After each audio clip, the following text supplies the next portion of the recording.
But I want to get your perspective, Jay, as a Proteas fan. Like at this point in time, because we do suffer heartbreaks, we do go into international competitions or World Cups thinking, can we not? And of late, we've made it to the final, but still close and no cigar. Where are you at as a Proteas fan, Jay? Do you still think at some point we'll win something, or do you think this record just keeps playing on and on and on, and they keep playing with your heart? Listen, take these greens off and give me those whites. Get me to London, get me to Lords, and let us play Test cricket, because that is the real cricket anyway. All these other stuff are gimmicks that were invented to try to get the crowds into the stadiums and watching on television.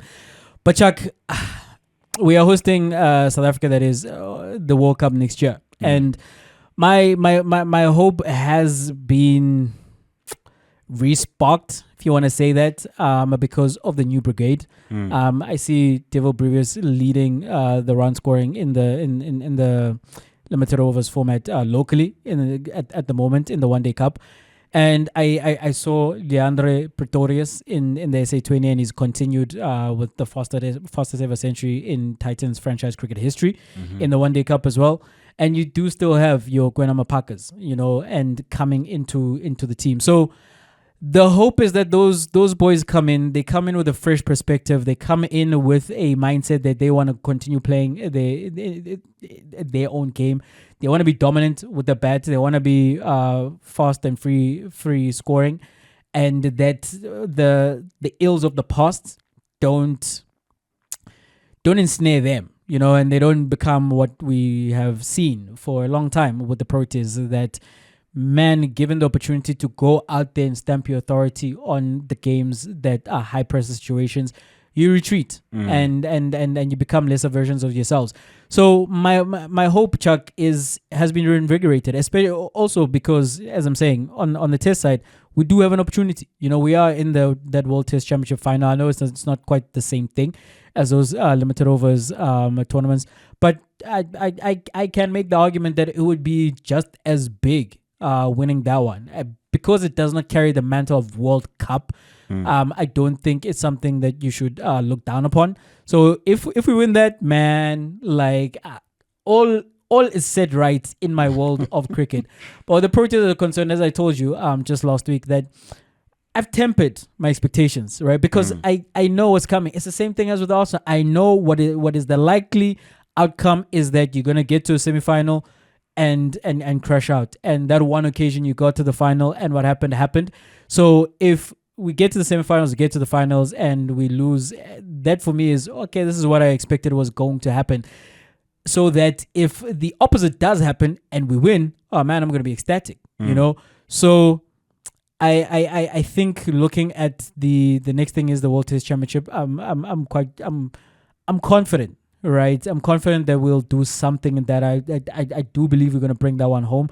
If we don't, the next opportunity is the World Cup on home soil, and I'm hoping between now and then we've incorporated those youngsters and your stubs who's young and also experienced at the same time, and we go and you play. I want to say without pressure, but there's going to be so much pressure because we're going to be playing at home. But we're gonna play with freedom, and man, Chuck, I hope and pray we're going to be alive for the next, 50, 60 years still.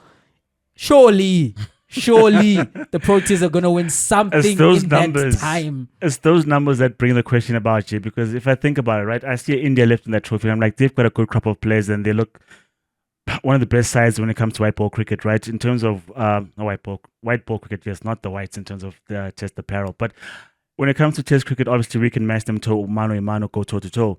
When I look at India and I look at Australia and I look at in England as well, I'm like, we're as good as those sides. When you speak about good cricketing sides, we should be mentioned along with those sides. But when it comes to cricketing success in the limited overs format, we don't feature. And when I think about, like, for instance, the Springboks, right? For as much as All Blacks have been whooping us and they've been showing us flames, when it comes to World Cups, we're on par. I mean, England have got one, Australia have got one. But when it comes to the big boys, the stronger together thing makes sense, because after a while you back the boys, they give you something, you're like, see, it works, we're all in together on this. But in the year when we're making finals back to back, where the whole no DNA RSA thing started, at some point it was like, but the Proteas will always be the Proteas. And I thought to myself, where are we as a fan base with the Proteas? Are we stronger together with them, or have we detached ourselves? Because people tweet, which I know what's happening. They're gonna choke. And as much as you're saying, we hope that these things don't filter into the younger generation. That's been from Hansi Cronjes to Daryl Cullinans to Sean Pollocks to Graham Smiths, and you're like, guys, when does this stop? At some point, you're like, this is the team because we're number one with the Taste Maze. Number one in Test cricket, number one in T20, number one in ODI. You're like, surely when a World Cup comes around, we'll put it together. But it doesn't happen. And so I'm wondering to myself in terms of, how do you feel about the Proteas?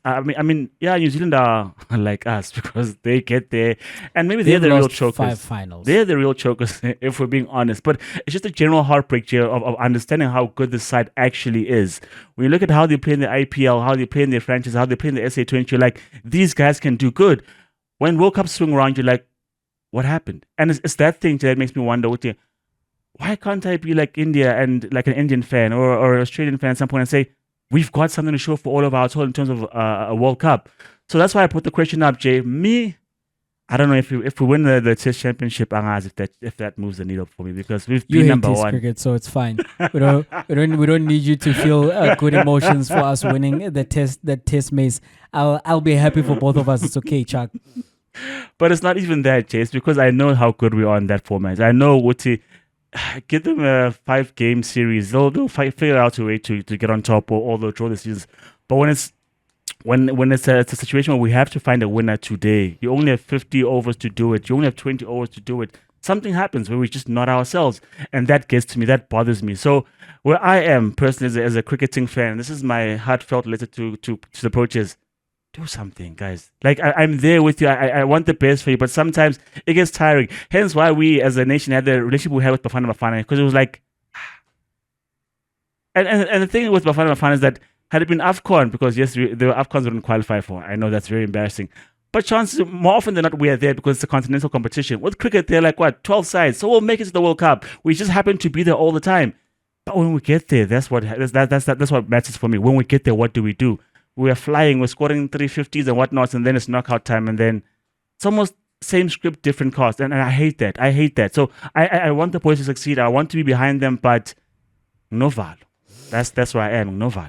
Chuck echoes the words of Javas to Principal Ken when Supatila was under siege. Sir, do something. Proteas, do something for Chuck. Except for if it's in the test arena, because he doesn't consider that to be something.